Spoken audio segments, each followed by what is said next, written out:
राहुल गांधी को अबोध बालक कहने पर कांग्रेस जेपी नड्डा पर भड़क गई। मल्लिकार्जुन खड़गे ने आपत्ति जताते हुए नड्डा के बयान को निंदनीय बताया। खड़गे ने पलटवार करते हुए कहा कि मोदी जी ने बीजेपी वालों को बंधक बना लिया।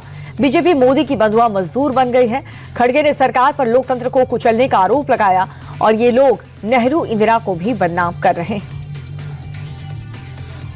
राज्यसभा में हंगामे पर संसदीय कार्य मंत्री किरेन रिजिजू ने विपक्ष को निशाने पर लिया। रिजिजू ने राज्यसभा में लोकसभा का मुद्दा उठाने पर आपत्ति जताई। रिजिजू ने कहा कि लोकसभा में राहुल गांधी को कई बार बोलने का मौका दिया गया, लेकिन राहुल गांधी सदन के नियम को नहीं मानते। रिजिजू ने विपक्ष के सांसदों को राहुल गांधी को समझाने की नसीहत दी है।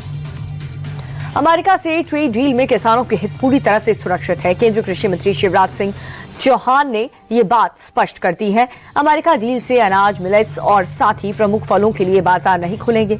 किसानों के हित पूरी तरह से सुरक्षित हैं। डील से भारत के किसान का लाभ होगा। चावल, मसालों का एक्सपोर्ट बढ़ेगा। विपक्ष के लोग अफवाह फैला करके अराजकता का माहौल पैदा करना चाहते हैं। भारत और अमेरिका का ट्रेड डील को लेकर के वॉशिंगटन से बड़ी खबर सामने आई, जहां पर ब्लूमबर्ग मीडिया ने सूत्रों के हवाले से दावा यह किया कि एनएसए अजित डोवल ने वॉशिंगटन में अमेरिकी विदेश मंत्री मार्को रूबियो से मुलाकात की और साफ कह दिया कि भारत किसी के भी दबाव में झुकने वाला नहीं है। डोवल ने यह भी कहा कि भारत अमेरिका के साथ चल रही कड़वाहट को खत्म करना चाहता है और दोबारा ट्रेड डील पर बातचीत शुरू करने के लिए भी तैयार है।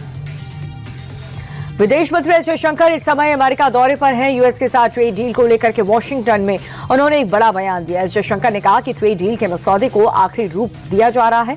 पीयूष गोयल अमेरिकी प्रतिनिधि से बात कर रहे हैं। प्रधानमंत्री मोदी और राष्ट्रपति डोनाल्ड ट्रंप की मुलाकात के बाद एफटीए का औपचारिक ऐलान होगा।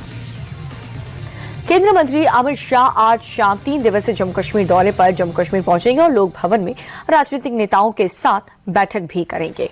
अमित शाह शुक्रवार को कठुआ जिले में हीरानगर में अंतर्राष्ट्रीय बॉर्डर का दौरा करेंगे और जम्मू में उपराज्यपाल मनोज सिन्हा की मौजूदगी में सुरक्षा बल और प्रशासन के आला अधिकारियों के साथ सुरक्षा की समीक्षा के लिए उच्च स्तरीय बैठक करेंगे।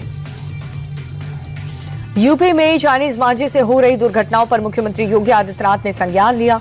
पुलिस अधिकारियों को फटकार लगाते हुए उन्होंने कहा कि चीनी मांझे के प्रतिबंध होने के बाद भी इसकी उपलब्धता कैसे हो रही है। सीएम ने पुलिस प्रमुखों से देश भर में अभियान चला करके छापेमारी के निर्देश दिए और वहीं यूपी में अब चाइनीज मांझे से होने वाली मृत्यु को हत्या माना जाएगा। बिहार में अश्लील गाने बजाने वालों की अब खैर नहीं होगी। होली से पहले डिप्टी सीएम सम्राट चौधरी ने कड़ी कार्रवाई के आदेश दिए। डिप्टी सीएम ने डबल मीनिंग वाले अश्लील गाने बजाने पर पुलिस को सख्त कार्रवाई करने का आदेश दिया है। निर्देश के मुताबिक सार्वजनिक स्थलों पर अश्लीलता फैलाने वालों पर एफआईआर दर्ज होगी। डिप्टी सीएम ने सभी जिले के पुलिस अधिकारियों को विशेष अभियान चलाने का भी आदेश दिया। सीएम विष्णुदेव साय की अध्यक्षता में छत्तीसगढ़ खनिज विकास निधि सलाहकार समिति की बैठक हुई। मीटिंग में साय ने कहा कि छत्तीसगढ़ खनिज संपदा से समृद्ध राज्य है। प्रदेश में रेयर अर्थ मिनरल सहित कई खनिज मौजूद हैं और खनन परियोजनाओं को गुणवत्तापूर्ण और समय पर पूरा किया जाए। साथ ही सीएम ने खनिजों की अवैध ढुलाई और खनन पर ड्रोन से नजर रखने के निर्देश दिए। सीएम ने कहा कि विशेष टास्क फोर्स द्वारा की जा रही निगरानी बेहतर किया जाए। गाजियाबाद की 3 बहनों के सुसाइड केस में नए खुलासे हो रहे हैं। पुलिस के मुताबिक बच्चों के पिता ऑनलाइन ट्रेडिंग का कारोबार करते थे और इन पर 2 करोड़ का कर्ज था। पिता ने बच्चों से मोबाइल छीन करके बेच दिए थे और इसी वजह से बच्चे स्ट्रेस में थे।